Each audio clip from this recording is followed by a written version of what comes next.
नमस्कार मंडळी, हा माझा पहिलाच व्लॉग आहे, त्यामुळे थोडंफार चुकलं असेल तर समजून घ्या.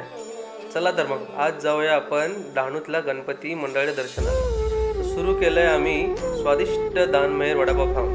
मग गरमागरम वडापाव खाऊन आम्ही निघालो दर्शनाला. वाटेमध्ये 1.5 दिवसाचे गणपती सुद्धा विसर्जनाला चालले होते. बाप्पा आले आणि बाप्पा निघाले पण.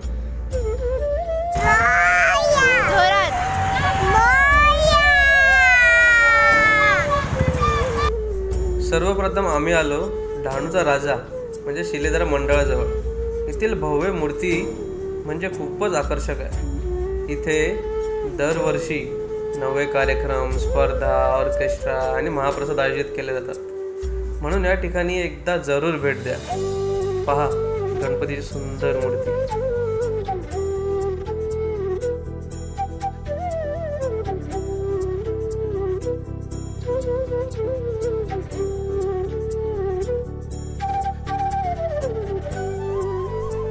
त्यानंतर आम्ही आलो पारनाका मित्रमंडळाजवळ.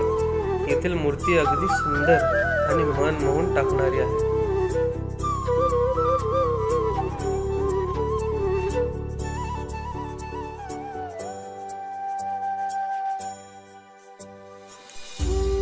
येथील दर्शन घेऊन यानंतर आम्ही निघालो डहाणूचा विघ्नहर्ता श्री सिद्धिविनायक मित्रमंडळ पटेलपाडाला.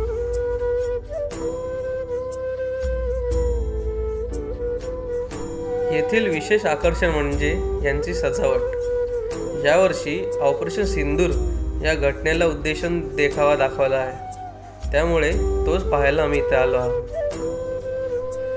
आणि हे पहा सुंदर मूर्ती आणि येथील देखावा.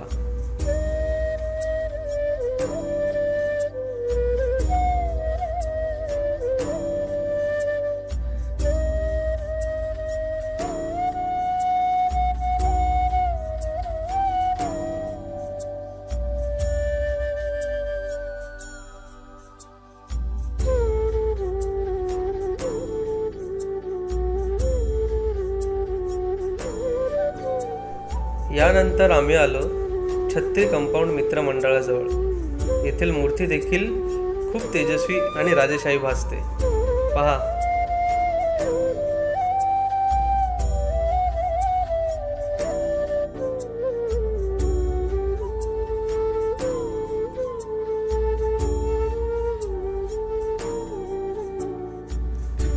इथून दर्शन घेऊन आणि प्रसाद खाऊन आम्ही निघालो सागरनाका जवळील आदर्श मित्रमंडळाजवळ. येथील मूर्ती सुद्धा अतिशय सुंदर असून दर्शन घेतल्यावर समाधान मिळतं.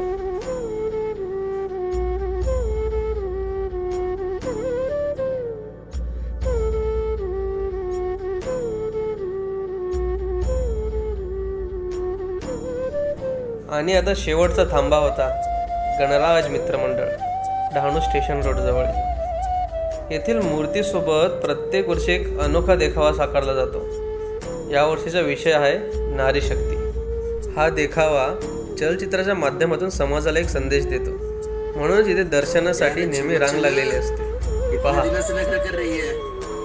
तूने मुझे छूने की कोशिश की तो मैं पुलिस को बताऊंगी. क्या पुलिस को बताएगी?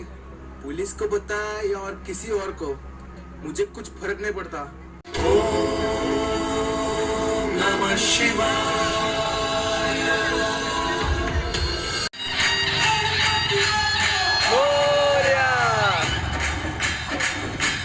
गणपती बाप्पा मोरया.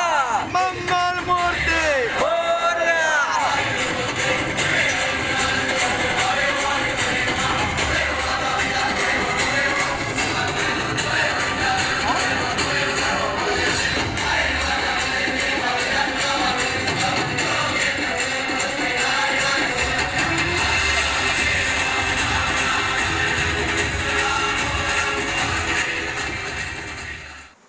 अशा प्रकारे आमचा डहाणू गणपती दर्शन प्रवास इथे संपला.